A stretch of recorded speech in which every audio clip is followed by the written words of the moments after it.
Video में आगे बढ़ते हो बात करते हैं तुला राशि वालों के लिए 1 से 15 मई का ये सफर कैसा है। तुला राशि वालों, आपकी लाइफ में सब कुछ रिलेशनशिप के अराउंड इस टाइम पे घूमने वाला है। हर जगह लोगों के साथ डीलिंग बढ़ेगी। रिलेशनशिप अच्छा सिर्फ प्यार मोहब्बत मत समझिएगा।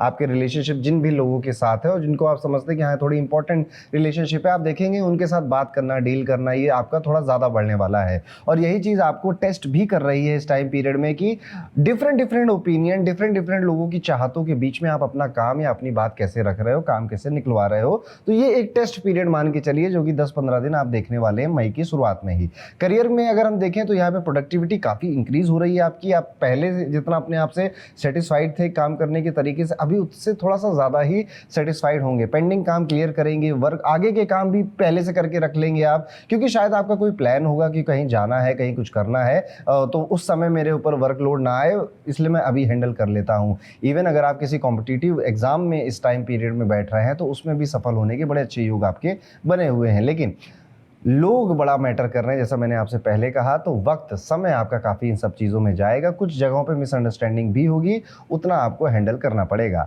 आपको लगेगा कि आप सही हो, आप सही कर रहे हो, क्योंकि आपने पहले भी ये किया है, काम ठीक हुआ था। लेकिन अभी सामने वाला व्यक्ति ऐसा है जो आर्गूमेंट करना ही चाहता है आपसे। जैसे कोई व्यक्ति आपका काम नहीं करना चाहता है ना, तो आप उससे पूछोगे कि ये नल, मेरे घर में नल कितने रुपए में लगाओगे, कहेगा 2 लाख में लगाएंगे। आपको 2 लाख में दुनिया में कोई नहीं लगाता, कहता मैं तो 2 लाख में लगाऊंगा, आपको किसी से लगवाना है तो लगवा लीजिए।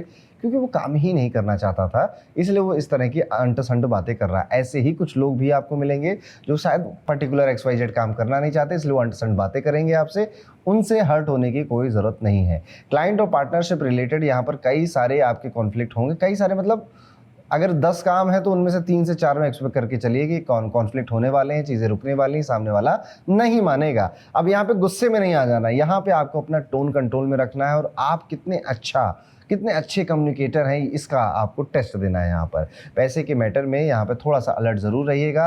अगर आप अपना फाइनेंस किसी के साथ शेयर कर रहे हैं, जैसे कोई बिजनेस पार्टनर है या कोई आपका वेंडर है, उसके साथ जुड़े डिसीजन में कोई कन्फ्यूज़न मत रखिएगा। बहुत क्लियर रहिएगा कि इसके साथ आगे बढ़ना है या नहीं बढ़ना है। और भी बहुत सारे एस्पेक्ट पे आप ज़रूर ध्यान रखिएगा अपने पैसों का, कि वो आप किसे दे रहे हैं और कितने देर के लिए दे रहे हैं। सिंपल चीज़ों में ज़्यादा सोचकर कॉम्प्लिकेटेड बनाने की भी एक आदत नज़र आती है आपकी। ये चीज़ तो सिंपल थी, काम हो जाता अगर हम ढंग से बात कर लेते, लेकिन नहीं, उसके लिए हमने पूरी फोर्स लगा दी, पुलिस आ गई और फिर वो छोटी सी बात बड़ी बन गई। पहले हाफ में आप रिस्पॉन्सिबिलिटी हैंडल कर रहे होगे और जब आप दूसरा हाफ आएगा तो मेरा वीडियो भी आ जाएगा, वो देख लीजिएगा। फाइनेंशियल यहाँ पे डिसीजन बस थोड़े से रिस्क में है, उनको ध्यान रखना है। हेल्थ बिल्कुल ठीक नज़र आती है, थोड़ा बहुत स्ट्रेस है विच इज़ नॉर्मल, बाकी कुछ प्रॉब्लम नज़र नहीं आती है। लेकिन हाँ, आपकी पैरों की उंगलियों में कहीं चोट लग सकती है, कोई परेशानी वहाँ पे हो सकती है, या नाखून अगर आप काट रहे थे, नेल कटिंग कर रहे थे, तो उससे आपने अपने आप को थोड़ा डैमेज कर लिया। नाखूनों से रिलेटेड पैर के या हाथ के आपको थोड़ा सा तंग होना पड़ सकता है। वेरी नॉर्मल, वेरी स्मॉल कोई एक ऐसी इवेंट आपके साथ हो सकता है। रिलेशनशिप अगर हम देखें तो इस फेज़ में आपका पूरा फोकस रहेगा कि रिलेशनशिप को तो ठीक है, वो तो चल ही रही है, वो तो काफ़ी स्ट्रांग है, वो तो मैं ठीक कर लूँगा, वो तो बैलेंस मैंने बना के रखा ही है। अभी फोकस है काम पे और अभी फोकस है अपनी इमेज के ऊपर। इसलिए आपकी रिलेशनशिप में बहुत ज़्यादा एक्सपेक्टेशन वैसे भी नहीं रहेंगी, इसलिए डिसअपॉइंटमेंट भी आपको बहुत कम होगा। अगर आपकी शादी हो चुकी है तो आप देखेंगे कि पहले जो 10-15 दिन है मई के, इसमें आपकी शुरुआत ही डिसएग्रीमेंट से हुई है, शुरुआत ही किसी आर्गूमेंट के साथ हुई है, शुरुआत ही किसी चीज़ पे, किसी डिसीजन पे आप दोनों सहमति नहीं बना पाए, इस वजह से हुई है। तो अब लेकिन बाद में इस प्रॉब्लम को आप सॉल्व कर भी ले जाएंगे। विद्यार्थियों की अगर बात करें और अगर तुला राशि के जो विद्यार्थी, अप एंड डाउन का टाइम पीरियड चल रहा है, बीच बीच में आप देखेंगे कि बहुत ज़्यादा ओवरथिंकिंग, परिवार को लेकर चिंता, रिलेशनशिप्स को लेकर चिंता, डिस्ट्रैक्शन का पूरा ओवरफ्लो हो गया है। कई सारे लोग आप में से जो स्टूडेंट हैं तुला राशि के, आपको बैड हैबिट्स की तरफ भी कोई धकेलने की कोशिश करेगा, बिल्कुल मत जाइएगा,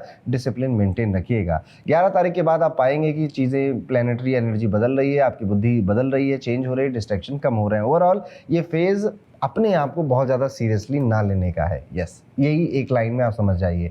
आप बहुत ज़्यादा इंपॉर्टेंट नहीं हैं, ऐसा अगर आप समझते हैं तो आप चीज़ों को अच्छे से नेविगेट कर लेंगे। जब हम अपने आप को बहुत सीरियसली लेने लग जाते हैं ना, कि उसने मुझसे ऐसा क्यों कहा, उसने ऐसा क्यों बोला, उसने मेरी बात क्यों नहीं मानी, नहीं यार, दुनिया है, हर किसी की अपनी कहानी चल रही है, हर कोई अपनी कहानी का हीरो है। आज अगर किसी ने रैंडमली आपको डांट दिया तो क्या पता वो कल क्या क्या कर कर आया है, उसका मूड कैसा है। होता है ना, कई बार गुस्सा कहीं और होता है, निकलता कहीं और है। इसलिए don't take yourself so seriously. ये 15 दिन ना रिलेशनशिप में ना काम में, हाँ, चलना काम बस आप चलते रहो, सफर पे आगे बढ़ते रहो, काम बनते रहेंगे। उपाय के तौर पे कोशिश करिएगा कि रोज सुबह भगवान सूर्य को जल जरूर चढ़ाइएगा। शुक्रवार को सफेद मिठाई या फिर चावल का अगर दान आप कर दें लक्ष्मी मंदिर में, गणेश मंदिर में, तो ये आपके लिए काफी अच्छी रेमेडी के तौर पे साबित होगा। ये तो हो गई आने वाले मई के 2 हफ्तों की प्रेडिक्शन।